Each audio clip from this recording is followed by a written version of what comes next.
Hi, and welcome to the Information Services Today, an Introduction webcast series for the third edition. I'm Sandra Hirsh, and I'm the editor for this foundational library and information science textbook.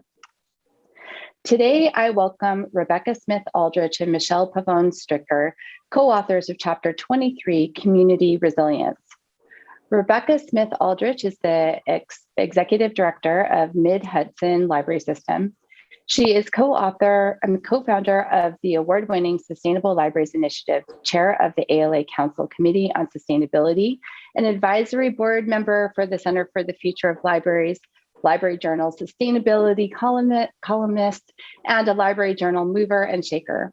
Aldrich is an adjunct professor at the Palmer School of Library and Information Science at Long Island University and has written 2 books for ALA editions: Sustainable Thinking, Ensuring Your Library's Future in an Uncertain World, and Resilience, part of ALA's Futures series. Michele Pavone Stricker is the Deputy State Librarian in Library Development at the New Jersey State Library. She holds an MLIS from Rutgers University, an MFA in Museum Studies from Syracuse University, an MA in Art History from the University of Pennsylvania, and a BFA in Fine Arts from the Tyler School of Art of Temple University. She received her certification in preservation management from the Rutgers School of Professional Development and has taught preservation of library and archival materials for the Rutgers Graduate School of Communication and Information. In 2019, she was recognized as a Library Journal mover and shaker. Throughout Chapter 23, Community Resilience, the authors explain how any of the roles that information organizations fulfill in their communities, promoting lifelong learning, teaching users how to sort fact from fiction, and supporting the diverse needs of each community member, are critical components for a resilient community. In this chapter, the authors combine their expertise in resilience and disaster planning to discuss how information professionals can best prepare for and remain resilient in the face of disaster, as well as changing social landscapes. So it's my great pleasure today to welcome Michele Smith Aldrich and Michele Pavone Stricker. Welcome. I'm so happy that you were able to join today. Well, thank you for having us, Sandy. Thank you. So I'd like to start our discussion today by having you highlight why your chapter, Community Resilience, is important to the field of library and information services today.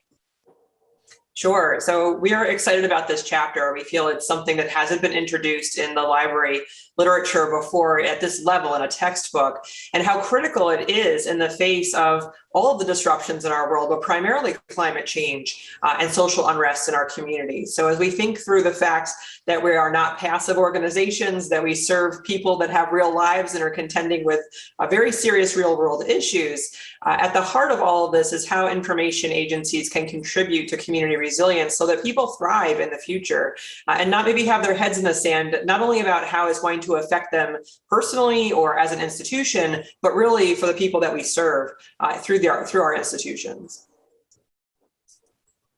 Yeah, just building on what Rebekkah said about opportunities and challenges, I think there's a section that's kind of in Rebekkah's wing, and that is she touched on equity, diversity, and inclusion and community resilience. And it's the fact that librarians and the challenge that librarians are going to give voice to those that are marginalized in their community, and that a community can truly only be resilient when the neighbors know and care for each other and promote sort of the overall health and well-being of all of the residents. And you need to have some sort of training and empathy in order to be able to do that.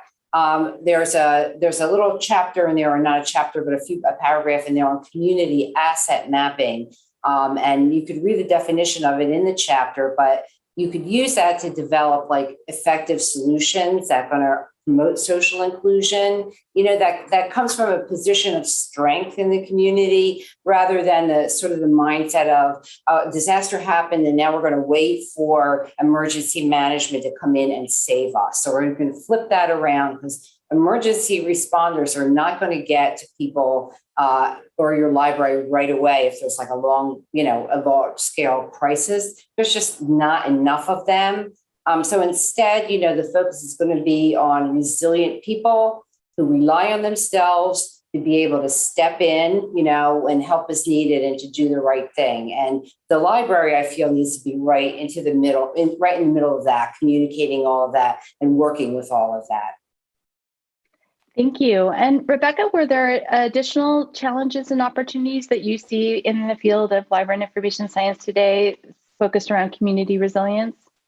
I do. I think it's a place, as Michele said, that these institutions should be claiming in our communities, that we should be not just concerned about our own institutions, but really positioning ourselves in a way that becomes that platform to catalyze modeling good behavior and inspiring others to do well, whether it be in terms of how we treat our neighbors or thinking about the environment and really respecting natural resources and trying to find ways to adapt in the face of climate change. And again, owning that role as being a model is one, but owning the idea of being a convener in our communities where we're bringing folks together to problem solve in the face of really what's already here and what's only going to intensify in the future, primarily talking about intense storms that could be coming our way. And that could be of an environmental nature or perhaps a political nature. I think we're seeing disruption on many fronts in our lives. And I think information institutions, information professionals should be really proactively leveraging their skill set on behalf of those we serve, perhaps not just passively waiting for someone to ask us. Thank you both. And I was wondering, looking ahead into the future, what changes do you foresee in the next 2 to 5 years in the field, especially as it relates to community resilience? Well, I'll start that one out if that's okay. So what I see is it's starting to happen already, and that is that there's more of a community-centered approach to disaster preparedness and recovery, and that's a topic I'm going to stick with. You could apply it more generally, but in regards to the chapter, I think there's a more community-centered approach that we talked about. And interestingly enough, I think even emergency management seems to be moving in that direction. And FEMA, the federal agency, they have what they call the FIT team. It's a FEMA community integration team where they're actually going into the communities and working with people in the community after a disaster. So I think that there's an opportunity for libraries to play an even more integrated role as emergency information hubs in the immediate aftermath of a disaster. And I think that what I see in the future is more of a focus on resiliency planning versus the traditional disaster planning that we as librarians may have been familiar with in the past. And resiliency planning, I think, takes in the more holistic view of the community, which Rebekkah and I have already been talking about in this webinar. So more focus on resiliency planning instead of disaster planning that takes part of the whole community. I think resiliency planning is like more of a highly participatory planning, and that's going to engage the entire community and especially reach out to those populations who are the most vulnerable. And I think that that's very important. I think resiliency planning sort of looks forward, it's forward looking rather than like in the moment or behind, and it also is important that it engages the entire community. It is like a response to the environmental conditions that we see, which are the increasing storms, not only in frequency, but in intensity. And I find that in resiliency planning, I think it's kind of like aspirational, and it emphasizes like community self-sufficiency. And so that's where I think like the next phase of this is going. It's going to be coming from the library to take a whole community approach, and even with emergency management, recognizing that it's going to be the people of the community who are going to be stepping up first and foremost in the aftermath of disaster, and they know what to do. So let's start taking our lead from them. if I could add to that, I think Michele did a nice job of describing that difference between resiliency planning, which is kind of long-term thinking about how you strengthen the social fabric of a community and social cohesion so that people have, respect, empathy, understanding for one another so they can work together no matter what the community is faced with. And that's something that information institutions, libraries in particular, are so well positioned to be helping with. Because, to go back to your original question, Sandy, about, what do we foresee in the future here, the next 2 to 5 years? We're going to see more intense weather. We're going to see more disruption to things like our electrical grid. We're going to see more extended power outages, not to be Chicken Little here or scaring folks, but the truth is it's going to get harder. It's going to be more intense. And the ability for folks to work together, we are talking about dismantling misunderstandings, lack of respect that have been going on for generations since the founding of our country. So that focus on equity, diversity, and inclusion, which is obviously trending in the profession and worldwide because of the events of the past few years, it's intimately tied to the thinking behind climate adaptation and resiliency planning, because it's all about people, about how we're able to be a part of a society that can work together to strengthen each other and our communities using information, as perhaps some people like to call us information first responders, to get the information in the hands of folks who can use it to help themselves, to help their family and neighbors, but perhaps mitigate against the intensity that's coming down the road and maybe lessen that. If we could be helping people understand the risks of climate change, to mitigate those risks so that our adaptation plans maybe never have to come to bear, that would be the ideal situation. So again, owning that role and being proactive about it and kind of elbowing our way to have a seat at the table for some of these larger conversations, I think is absolutely critical in the near future.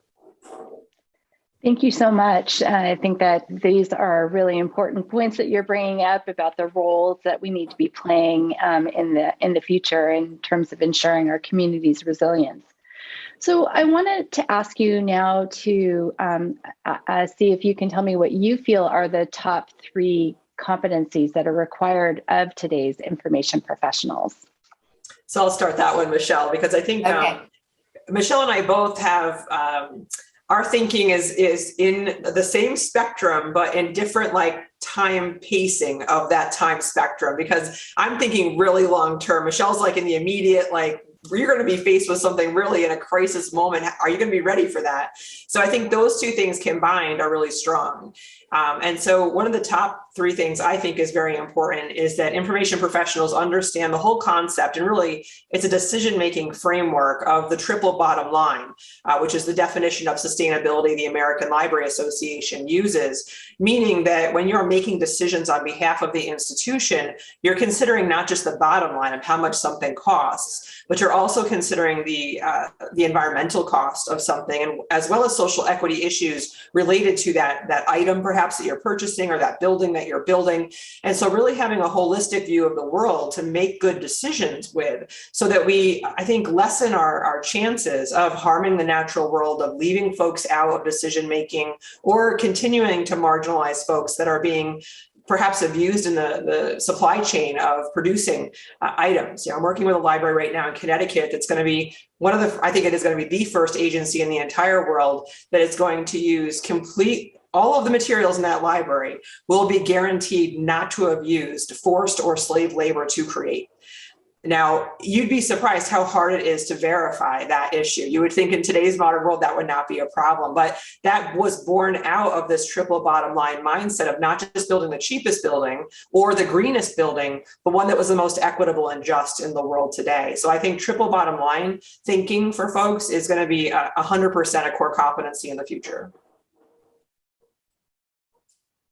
And I had that, if I had to do that separately, that was definitely one that I had as number 1, just what Rebekkah talked about. Also, towards the end of the chapter, we talk about flexible thinking as opposed to iterative thinking. And so going into, and again, specifically for disaster response, you're going to have the ability to shift gears very quickly, flexibility, to adapt, to what's happening right in front of you in the immediate aftermath, of some kind of a disaster. And you're going to have to recognize, what that might be and what are the steps are going to have to be that you're going to have to do to address it, to make sure your people are safe, take care of your building and then, take care of your community. And so that requires a good deal of like situational awareness and, what we're calling flexible thinking, whereas iterative thinking, and, Rebekkah, you can like jump in on this too, but, you're taking, you have steps that you have to take and you're constantly building on, like after a disaster, there's a plan that you do, and it's based on an emergency management plan, the incident action plan or the emergency action plan. And at first you're using flexible thinking because you have to respond to that very quickly, but then you're starting to write down the plan and you're going to do it again and do it again. And it's going to happen in the first day after a disaster, and then the next few days, and then even further, where you're continually changing and building upon, what you did before. So you have two kind of skill sets there, and almost like for the flexible thinking and situational awareness, that's almost something that can't be taught. It's more like a mindset. You can't really practice that, but it's very important that in the moment, you're going to know how to react and have tools to be able to then respond to the crisis. And I would vote again for all of those things, but just to build on the iterative thinking idea, I always think of that quote from Maya Angelou, that when you know better, you do better. And so I think not only in that like acute phase of the aftermath of the disaster, do you need to keep iterating on your planning to get to a really good spot. That's a long-term mindset also, that, as you learn more about equity, diversity, and inclusion, kind of going back and making sure policies are written well, or, thinking about your building. Once you learn more about sustainable design, are there tweaks or renovations we should consider to lessen our greenhouse gas, footprint? So I think iteration is something that we should be accepting of and not resistant to.